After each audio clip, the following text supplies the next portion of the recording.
Bapak Ibu, saudara-saudari yang terkasih dalam Yesus Kristus, kita berada dalam malam Paskah, hari Sabtu 3 April 2021, liturgi malam Paskah yang akan kita rayakan yang biasanya mulai menjelang malam, itu lumayan panjang.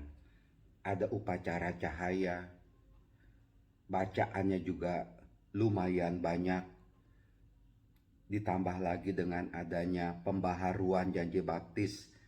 Lalu Romo akan keliling memerciki Bapak Ibu setelah pembaharuan janji baptis itu dengan lilin yang menyala.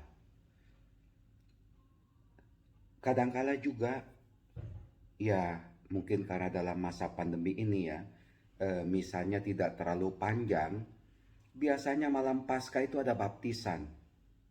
Biasanya bisa dibayangkan itu liturginya begitu panjang dan juga memerlukan waktu yang begitu panjang, sehingga membuat kita mudah-mudahan lebih kusuk, lebih mendalami arti Paskah itu sendiri. Namun Bapak Ibu, saudara-saudara terkasih, dari berbagai macam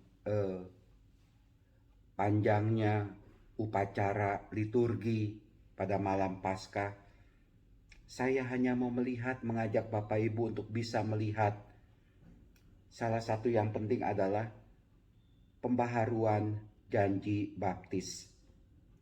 Ingat, kita sudah dibaptis berapa lama menjadi orang Katolik, menjadi orang Kristen, menjadi pengikut Kristus. Dan ada pertanyaan-pertanyaan dalam janji baptis yang kita ucapkan.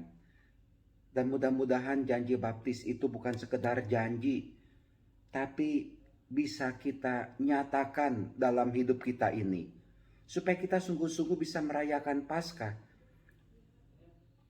Awal malam Paskah itu diwarnai dengan kegelapan, gelap itu. Lalu masuklah lilin yang diberkati dengan api yang baru, katakanlah.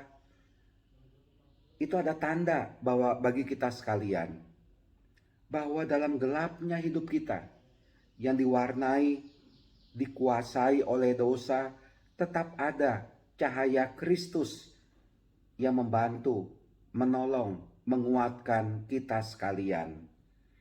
Maka dari itu, Bapak Ibu, saudara-saudari yang terkasih, oke, kita berada dalam malam gelap, dosa pekat yang kita alami pada saat ini. Tapi marilah juga kita bisa melihat cahaya Kristus yang menerangi kita. Cahaya lilin yang mengajak kita akhirnya mendapatkan kekuatan terang dari Yesus itu untuk bisa menjalani hidup ini berhadapan dengan dosa, dan kita bisa menang terhadap dosa. Ingat, dalam janji baptis ada beberapa hal yang ditanyakan kepada kita. Begini, dari sebab itu jawablah pertanyaan-pertanyaan berikut. Sanggupkah saudara-saudari menentang kejahatan dalam diri saudara-saudari sendiri dan dalam masyarakat? Lalu kita menjawab, Anda menjawab, ya kami sanggup menentang kejahatan. Sanggup menentang kejahatan. Apakah kita sudah sanggup menentang kejahatan itu? Ya, kita manusia kadangkala lemah ya Bapak Ibu ya. Kita tidak berani itu melawan korupsi, tapi kita ikut terlibat dalam korupsi yang adalah kejahatan. Dan kita dengan begitu senang melakukan korupsi. Ternyata kalau kita melakukan seperti itu, kita belum menentang kejahatan. Belum. Kita masih bersekutu, bersahabat dengan kejahatan. Lalu ada lagi begini.